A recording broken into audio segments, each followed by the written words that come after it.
እንኳን ለ116ኛው ብሔራዊ ፖሊስ በዓል ዋዜማና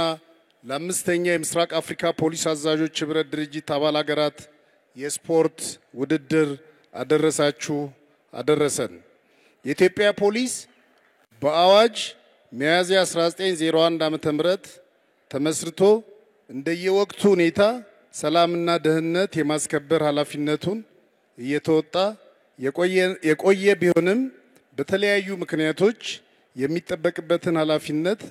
በሚፈለገው ዘመን በሚጠይቀው መልኩ አለመወጣቱ አሁን ላይ ሪፎርም ተግባራዊ እንዲያደርግ ምክንያት ሆኗል። ሀገራችን የተደረገውን ሪፎርም ተከትሎ መንግስት በሰጠው ትኩረት መሰረት ባለፉት 7 ዓመታት በተሰሩ ስራዎች በሰው ሀብት ልማት፣ በቴክኖሎጂ፣ በአቅም ግንባታ፣ በሎጂስቲክ፣ በምርመራ፣ በወንጀል መከላከል፣ በግንኙነት በአጠቃላይ በተቋሙ በተደረገው ሁለንተናዊ ሪፎርም ትልቅ ውጤት ተመዝግቧል። በዚህም የሀገራችንንና ህዝቦቿን ሰላምና ደህንነት በአስተማማኝ ደረጃ የማስከበር አቅም ተፈጥሯል። ሚያዝያ 26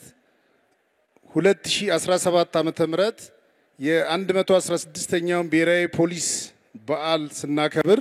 አሁን የደረስንበትን አቅምና ስኬት ለማሳየትና በቀጣይም በዚህ ሳንዘናጋ በመትጋት አጠናክረን ለመቀጠል ነው። የ116ኛው ብሔራዊ የፖሊስ በዓላችን አካል የሆነው ከሚያዝያ 19 2017 እስከ ሚያዝያ 25 2017 የሚካሄደውና ዛሬ የሚጀመረው የምስራቅ አፍሪካ ፖሊስ አዛዦች ህብረት አባል ሀገራት የስፖርት ውድድር ዋነኛው ዓላማ ከማሸነፍ መሸነፍ ውጪ የምስራቅ አፍሪካ አባል ሀገራትን ሰላምና ደህንነት ለማስከበር እና በሌሎች የአቅም ግንባታ ስራዎች በትብብርና በቅንጅት ከመስራትም ባለፈ በዚህ የስፖርት ውድድር በመገናኘት ወንድማማችነታቸውን የሚያሳዩበት፣ እርስ በርስ ተመክሮ የሚለዋወጡበት፣ ግንኙነታቸውን የሚያጠናክሩበት ሁኔታ ለመፍጠር እንዲሁም በኦሎምፒክና በተለይም ዓለም አቀፍ ውድድሮች ሀገራቸውን የሚያስጠሩ ስፖርተኞች መፍለቂያ አንዱ የፖሊስ ተቋም በመሆኑ በዚህ አጋጣሚ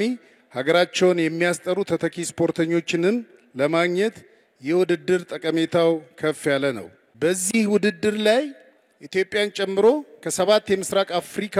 የፖሊስ አዛዦች ህብረት ድርጅት ሀገራት የተውጣጡ ከ400 በላይ ስፖርት ተወዳዳሪዎች በ6 የስፖርት ዘርፎች የሚወዳደሩበት ሲሆን በቀጣይ አንድ ሳምንት ጥሩ ፖሊሳዊ ስነ ምግባር ወንድማማችነትን በሚያሳይ መልኩ ጥሩ ስፖርታዊ ፉክክርና የደመቀ የማይረሳ ትዝታን ጥሎ የሚያልፍ የውድድር ጊዜ እንደሚሆን እየተማመንኩ ይህ ውድድር እንዲሳካ